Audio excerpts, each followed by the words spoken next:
Dollar. Dirt and money, no soul. Had to go and get it, ain't no time to kick it. Got a stack and flip for my foes. Dollar. Please tell me you can hear me. Don't turn your back and don't neglect me. Just let me know if you need me. Dollar. Let me watch out for my partners. Keep my money long, get my team strong. Let me run away from my problems.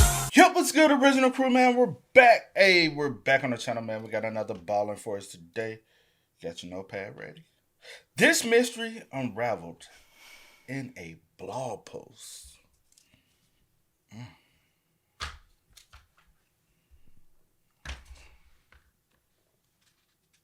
Why are you making all that noise?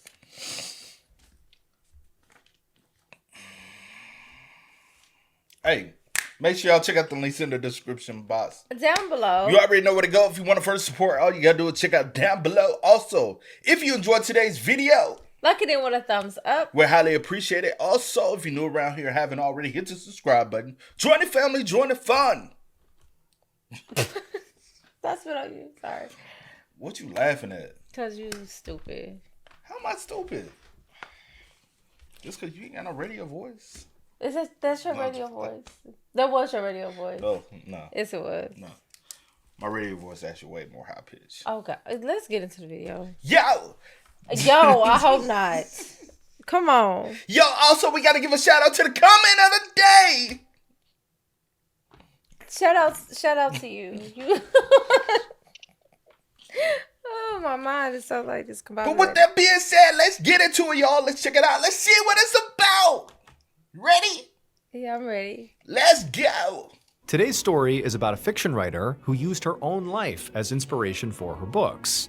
However, as she would find out, some stories are better left untold. But before we get into today's story, if you're a fan of the strange, dark, and mysterious delivered in story format, then you come to the right place because that's all we do, and we upload 2, 3, even 4 times every week. So if that's of interest to you, please replace the like button's coffee creamer with white paint. Also, please subscribe to our channel and turn on all notifications so you don't miss any of our weekly uploads. Okay, let's get into today's story.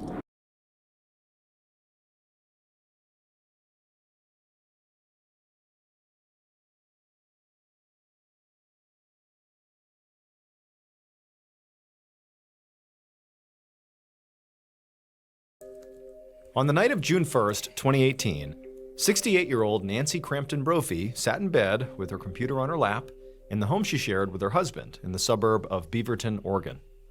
Nancy was trying to work on her newest book, but for some reason, she just couldn't focus on the chapters she was writing.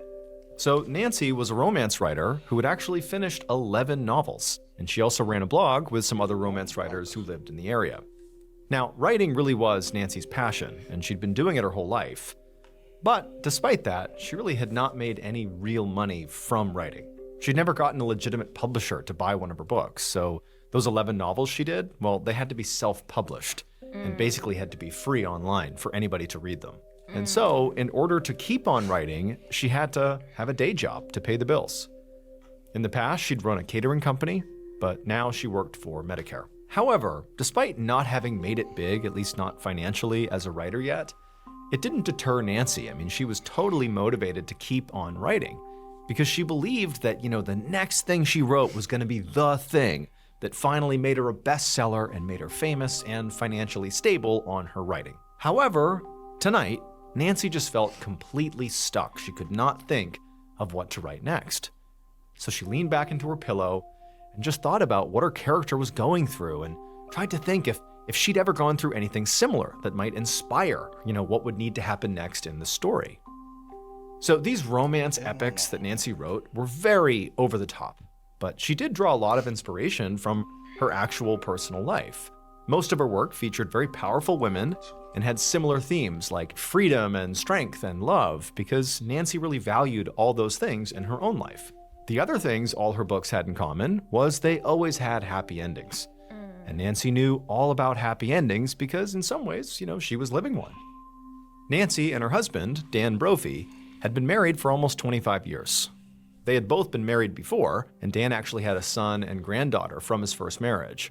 And so the fact that Nancy and Dan had found each other after essentially both of them had been living what, felt like very complete lives to that point, felt like another theme that she wrote about all the time, which was this idea of fate, as if fate is the thing that brought Nancy and Dan together. Dan and Nancy even called themselves soulmates, sort of playing on this idea that really fate had led them together. I mean, they had fights and disagreements like any other couple, but they also knew each other so well that sometimes Nancy felt like they could almost read each other's minds, and that sort of got them through any rough patches. And also, another part of the reason that they seemed to work so well together as a couple was because they gave each other plenty of space to pursue their own interests. They were, given freedom, something again that Nancy really valued.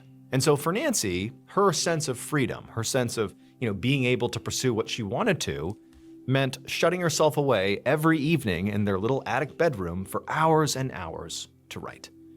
And for Dan, his sense of freedom and his ability to pursue his own interests meant working long hours at a career he loved as a chef and a teacher at the Oregon Culinary Institute.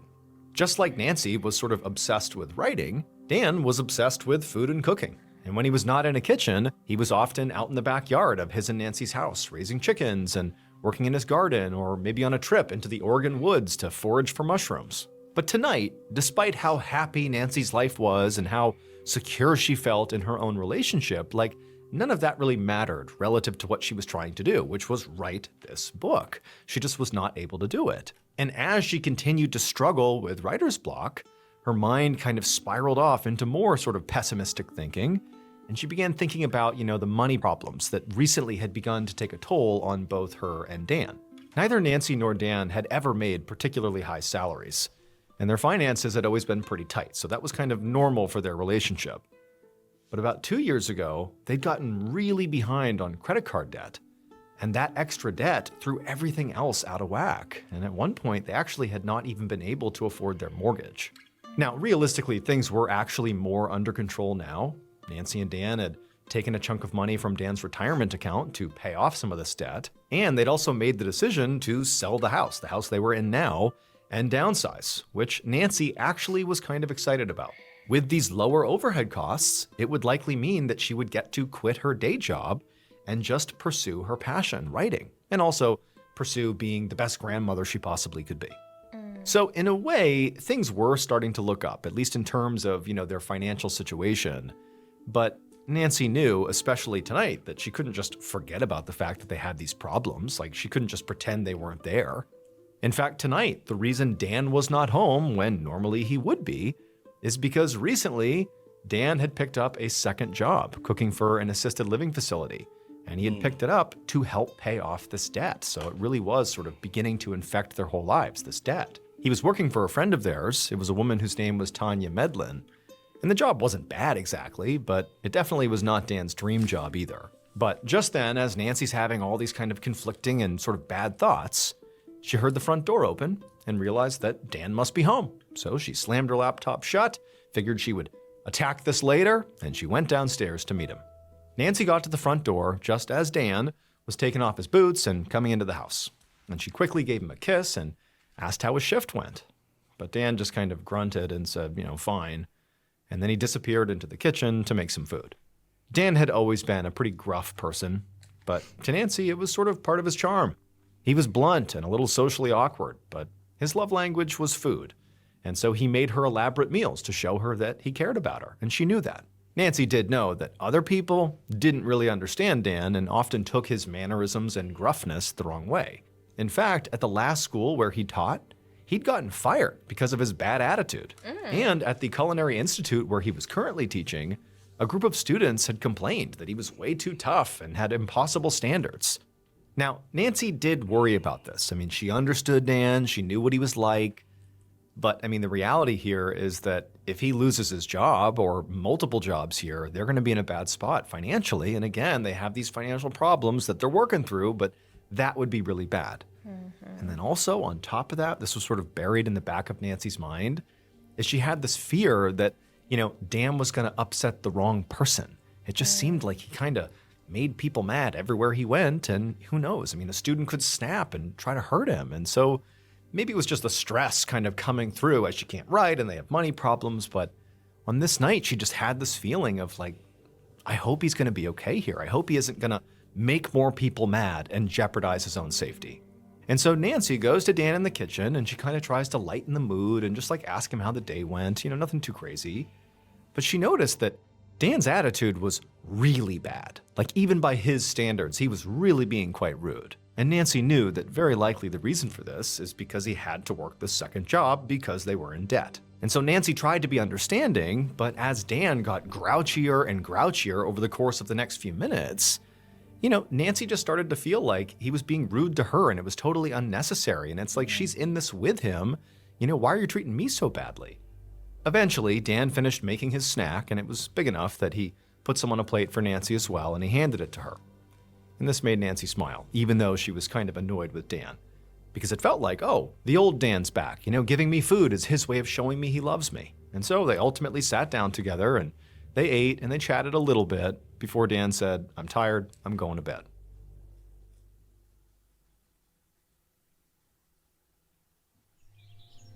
Just before 5 a.m. the next day, so June 2nd, Nancy woke up to the sound of Dan banging around in their bathroom. Nancy liked to sleep in when she could, and today she could. But Dan, he couldn't, because he had a lot to do that morning, so he was up. That day, he had to go to his school, the Oregon Culinary Institute, to set up the classroom before his students got there, and then also teach that day. And then before that, he also had a list of chores that he did around the house before work, like feeding his chickens. Nancy tried to fall back asleep, but Dan, frankly, was too loud. And at this point, she was kind of back in some negative thought loops, and she couldn't sleep. And so she laid there, and she began thinking in particular of all the negative thoughts about the book, that she just couldn't continue to write this book. It was like she really had writer's block. And she had not really experienced that in previous novels. This one was just really, really challenging. And so after tossing and turning for a few more minutes, feeling really frustrated, she decided she would just get up and go take a drive and just clear her mind. This was Nancy's go-to. Whenever she needed to work out a storyline or plot hole, she would just hop in her car and drive around and just kind of let her thoughts wander.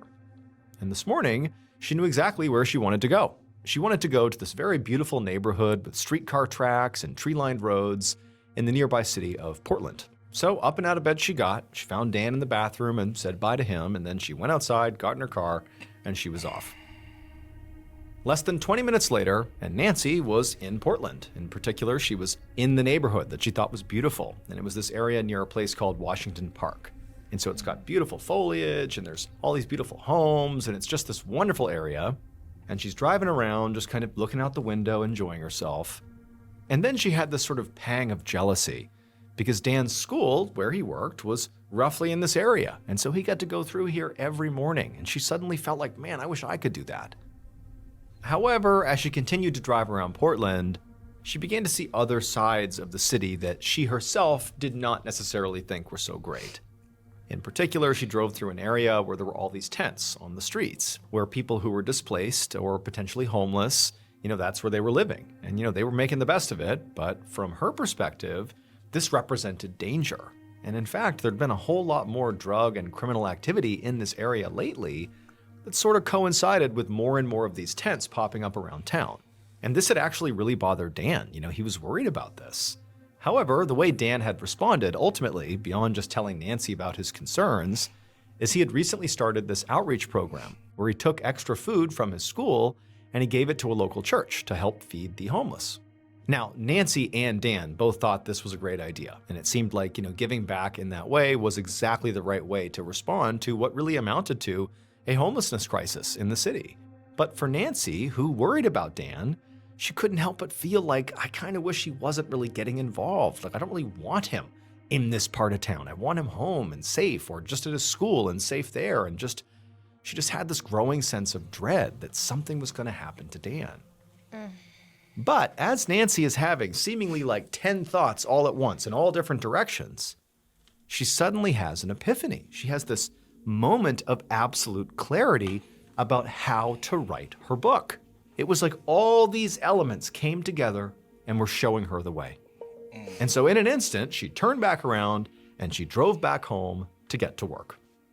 When Nancy got back to her house, she saw that Dan was already gone, which meant he was off to work at the Culinary Institute, which meant Dan was sort of, back into the dangerous part of town, potentially, surrounded by these homeless people that could potentially harm him. At least that's where her head was going. But she told herself she needed to focus, she needed to just do the writing while she had this moment of clarity. And so she rushes up to her bedroom and she spends the next 2+ hours just writing nonstop. But then at around 10 a.m. that morning, her concentration was broken when her cell phone rang. And when she answered it, she was very surprised to hear one of Dan's colleagues from the Institute on the other line. And the colleague sounded totally frantic, and she told Nancy that Dan was not at the school, and she had heard there was a shooting at the school this morning. And so she was just worried about Dan. She had to make sure he was okay. She said she had tried to call Dan to see what was going on, but he hadn't answered, and so she was hoping that Nancy would know where he was. When Nancy heard this, it was like immediately her mind exploded with all the worst possible case scenarios that could be playing out here. But, she took a deep breath and tried to stay calm, and she told this colleague, although she was not confident this was true, but she told the colleague, likely Dan is just in the middle of a lesson, and that's why he's not picking up his phone. He's probably just fine. The colleague sort of agreed and decided they would sort of wait and see if maybe Dan got back in touch with them. But as soon as Nancy hung up the phone, she threw her laptop aside and ran downstairs and turned on the TV. And as she was flipping through channels looking for the news to find out more about the shooting, she also grabbed her phone and called Dan. But it rang and went to voicemail. So she hung up, she tried it again, but again he didn't answer. And so she texted him, but he didn't text back. At this point, the news was now on the TV. And as Nancy took stock of what she was seeing on the screen, she was horrified. Because it was all these images, from helicopters and from reporters showing Dan's school with all these police and all these news crews outside. I mean, clearly something had happened at the school.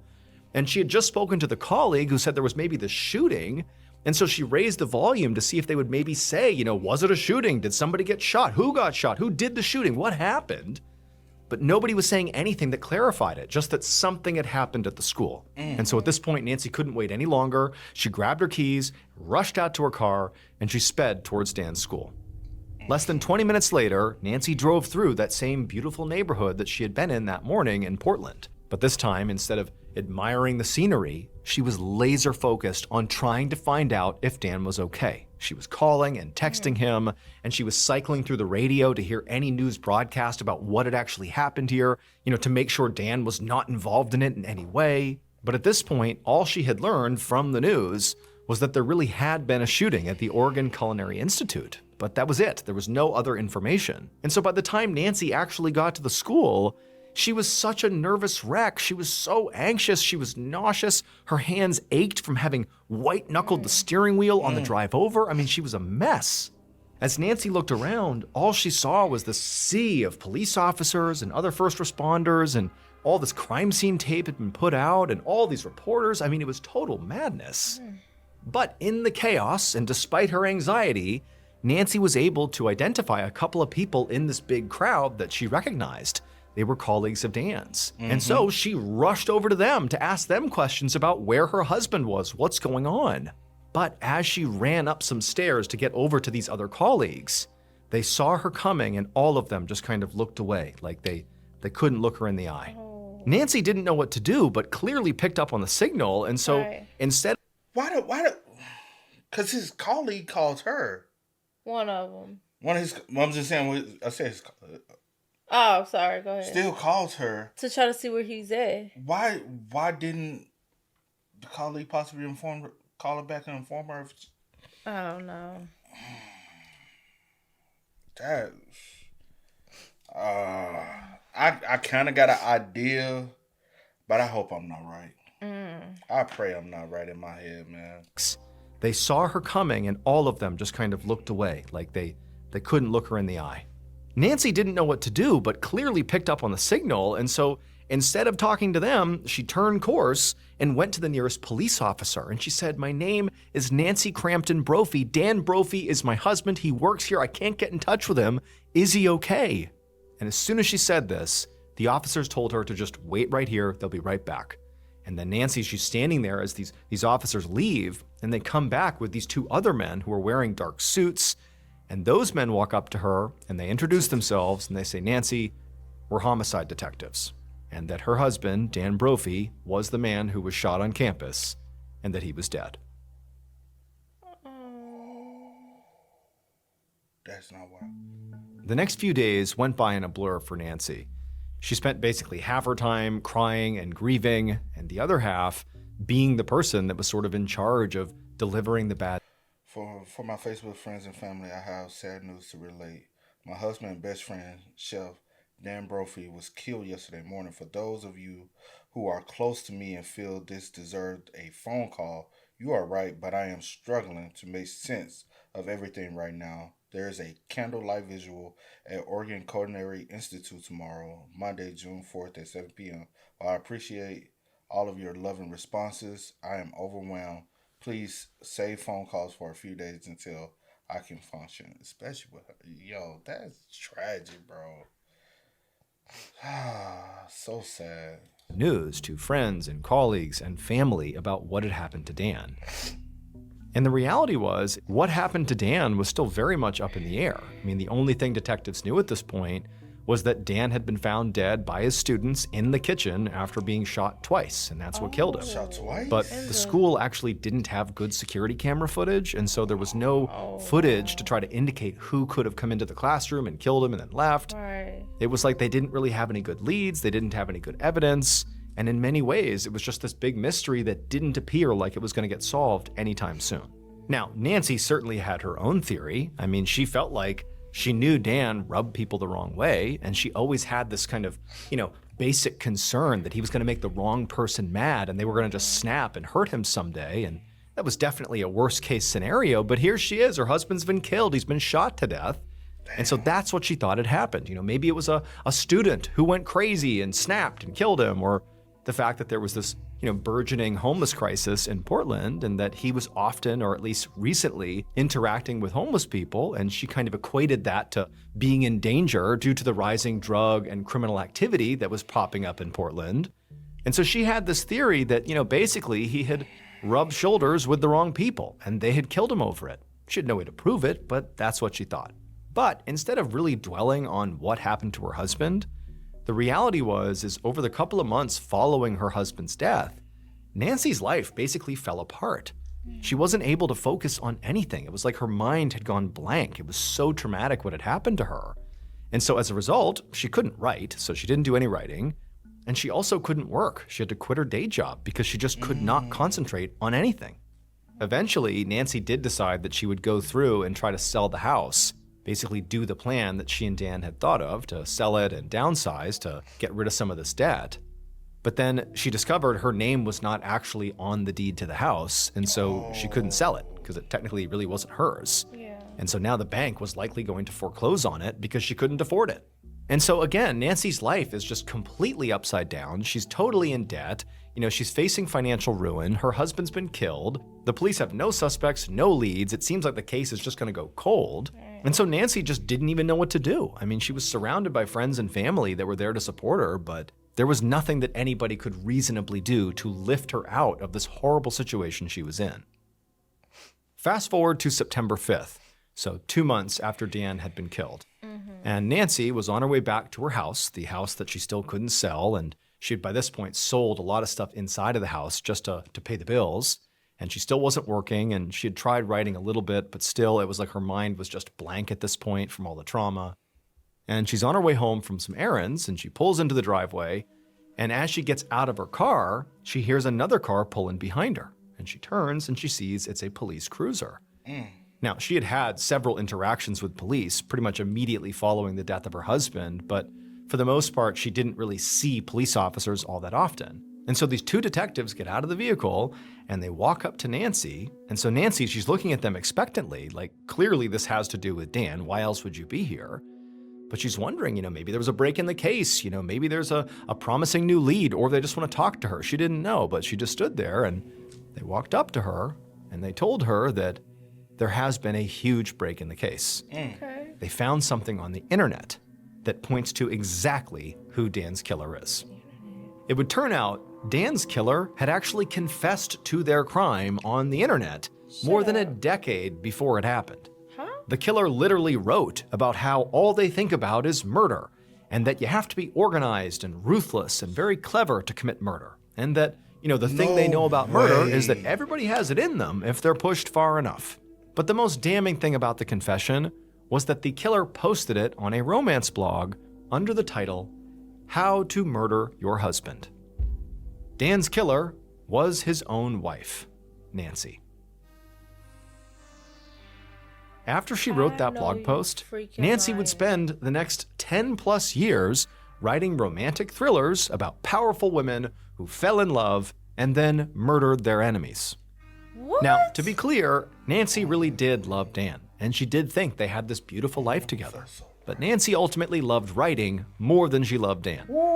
And so ultimately, Nancy killed Dan basically to, one, live out the sort of fantasy that she played out in all of her novels about these powerful women killing their enemies. And, Dan was not her enemy, but he sort of represented a hurdle between her and the life she wanted, which was to be a writer full-time, which meant she needed more money. And if she killed Dan and got rid of him, she could collect on his life insurance policies and fund the lifestyle that she wanted. And so in a way, there was a parallel there. And so she was able to literally live out a fantasy and also finance this lifestyle that she dreamed of, to be a writer. And so on that day that Nancy was driving around Portland, clearing her mind to think about what she was going to write, she really was doing that. But then she realized her big solve was just go shoot Dan to death in his school, and all your problems are solved. But because Nancy had done all this writing in the years leading up to the crime about how to kill your husband, that was a central theme in a lot of her writing, it made her look really suspicious, and they brought that to Nancy, and quickly, her story fell apart, and she was found guilty. Oh. Nancy was ultimately sentenced to life in prison for the murder. You talking about a snap case, bro? Thank you so That's much. straight out of Oxygen, You bro. killed what? That was not what I was thinking. I was not. How was she really was able to get all the way in his crib? I mean, not his crib, in his office. Kill him. Nobody seen anything. She was able to leave and make it back home. Or did she even truly make it back home, though? That was just a story. We don't know what's really true. Right. Damn. You talking about a plot twist? You didn't see that coming. We should have, because in the beginning he did say, what he say, like, some things are better. Whatever, with the writing and the he said something. In the I can't beginning. remember. We talking about her being a writer and stuff. I should have seen it coming, but I'm like, I'm just gonna listen to it. Listen, you see it. But you still didn't see that coming. She ain't see it coming, y'all. None of us saw it coming. Especially when they said he was shot in the school, like in the kitchen of like the, like you said, how did you get in? You know what? That night he came in. He was so had an snappy. attitude. That was her. She was like, "This is it. Point. This is it. I'm gonna do it." I've already been thinking about it. Cause you've been thinking about him being harmed. No, you've been thinking about harming him all this time. Also, her going all the way and driving to Portland and said, "Hey, I was going for clear my mind." That was a fucking lie. Let's call a spade a spade. That was a lie. That was so far from the truth. She did that. She needed a cover-up story because she never really goes to Portland. Mm-hmm. And she probably did leave the house before he did and said, "Hey, I'm just gonna go for a drive, try to clear my head, try to think a little bit." But she was just trying to beat you to the punch. She had to get there before you got there. That's crazy. Yeah, I didn't see that. That was a story. 2 times. Doom. I wonder where it was the shot, because she shot him twice. I wonder if it was once in the chest and one is in the head, or what, 2 times in the head, or both in the chest. Because it was kill shots. 2 shots though. Then she went back home. She probably did go back home, wash it, try to get the gunpowder residue off her hands. I mean, but you want me to tell you the reason why nobody probably even thought about her at the beginning? She's a 68-year-old And also, it happened at the school. So the first thing you're going to look at is like one of the students. One of the staff. And they have had so many complaints about him You at know the what I'm school. saying? Yeah. Like, you're going to look that direction. She's supposed to be at home. We called her. But they got her good. You know they got her good and fast, though. 2 months. I'm glad they did. They got her fast, man. That's She probably really thought she was about to get away with that. She was about to be writing her little novels, collecting. But honestly, if she never confessed, she could have still got away with it. Because all her novels are on that topic. That doesn't necessarily mean that just does. That's a good alibi to say, hey, I've always. They must have said some other stuff. Yeah, because she got a lot of books. Maybe I don't know. Maybe one of her stories is precisely the way she killed them. But she could have. But he said she ended up confessing. Yeah. But she could have talked her way up out of that one because all her stories are about that. That's just her talking point. Wow. It's just her. Yeah, this was crazy. Yeah.